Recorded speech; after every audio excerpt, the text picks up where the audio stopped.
if I had to take a guess, I'd probably lean towards a sticky bearing in one of these pulleys,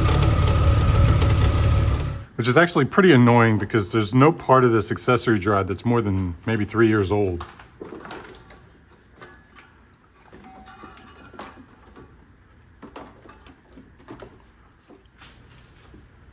Yeah, this one seems okay. And that one too. Yep, that seems okay down there.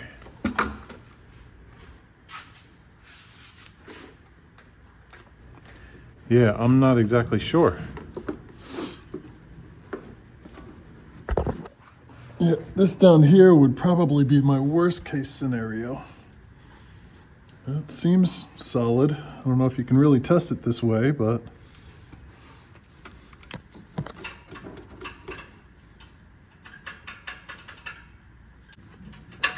well, that's a sound. That's not the one I'm looking for, but that's a sound. Well, I'm about out of time for tonight. I'm gonna have to come back tomorrow and continue the search, but I really, really, really hope it's not that harmonic balancer that's making the noise.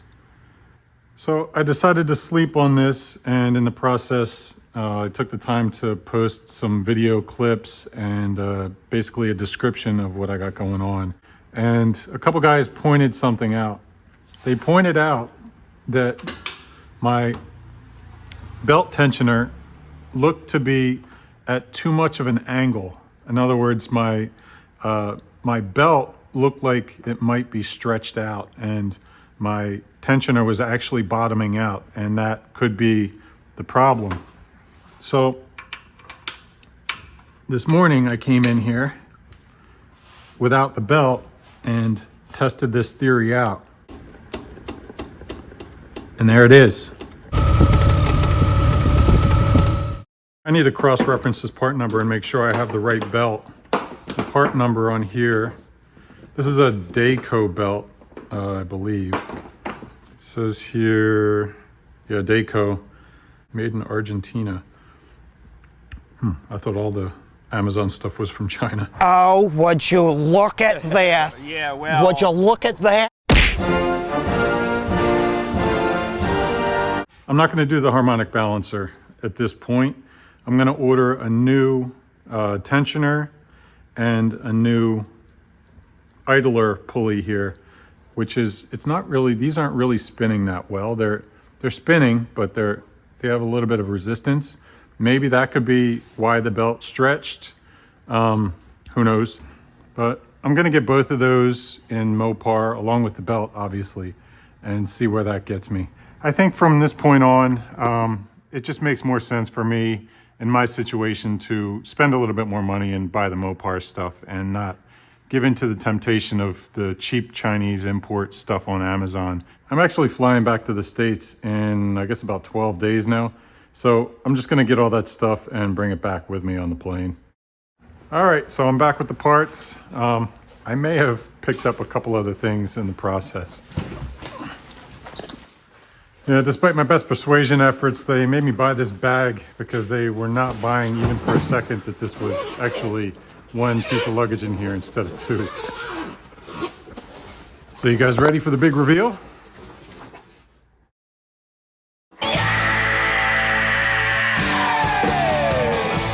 This isn't even the half of it. Wait until you see what's in this other box.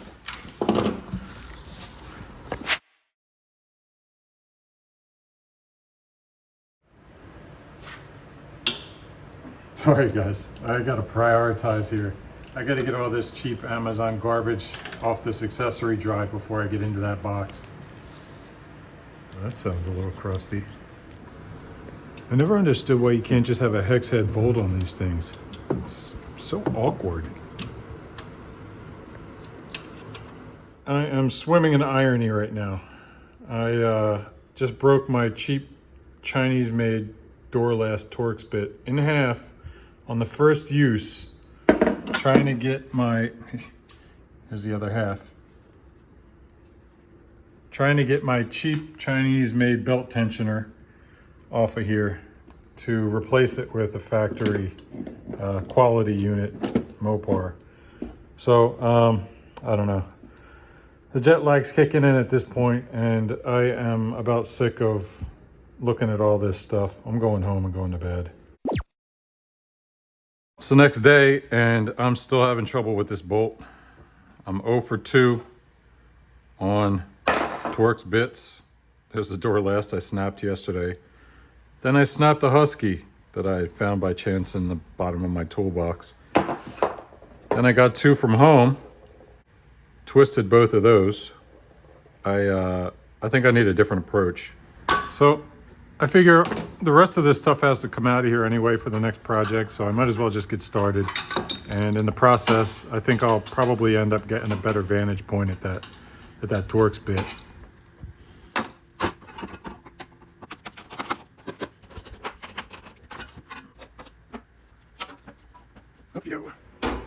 All right, so I got most of this stuff up out of the way.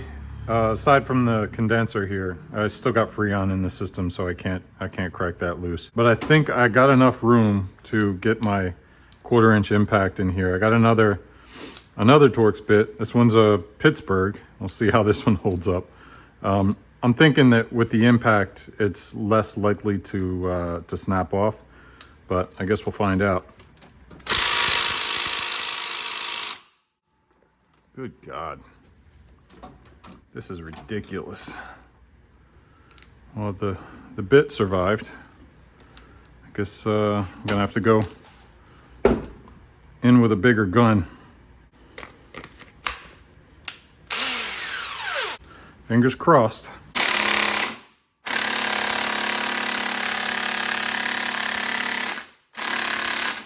Well, there goes my Pittsburgh. It's extra bullshit if you ask me. 8 hours later. Hallelujah. After 3 snapped Torx bits and 2 twisted Allen keys, I finally cracked that damn thing loose with the 4th bit. I had to buy a whole set just to get the T40, but I just went back and forth with it in short bursts, forward and back, and I noticed that the head was starting to budge a little bit more each time I went back, and until finally it cracked loose. On the upside, this is actually a really nice set. It's made by a company called Berner maybe. I'm not sure how you pronounce that, but they're manufactured in Finland. So I don't know, hopefully they'll last me a while. As far as a quick visual, this versus that, I got the Mopar on the left here and the cheap Chinese copy on the right. There's not a whole lot of difference. Obviously there's this a difference in the bolt that's retaining the wheel on here. The wheels spin the same rate. Nothing out of the ordinary there. I did notice that the Mopar came with a rubber grommet in here that holds the bolt in, or maybe it might actually be to hold the water out from getting to the thread so they don't corrode and seize up inside the engine. So I got the Amazon water pump out, which, I don't really have any problems with. I didn't have any problems with this water pump. It's just not Mopar. And I've had so much of that Amazon stuff fail on me so far that I just want to get rid of this before it has a chance to fail. But this one has 1, 2, 3, 4, 5, 6, 7, 8 fins, whereas this one only has 5. There's more material around the holes on the Mopar than on the Amazon. But yeah, that's about it for the differences between these two. So the idler pulley, this is the Amazon bought idler pulley, and here's the Mopar. The Mopar is about 2 mil wider, the width of the wheel. The Mopar's got the part number stamped on the inside of the wheel, but there's no part number stamped on this. Yeah, that's about it. I'm gonna get to bolting all this stuff in, but in the process, I wanna try a little experiment.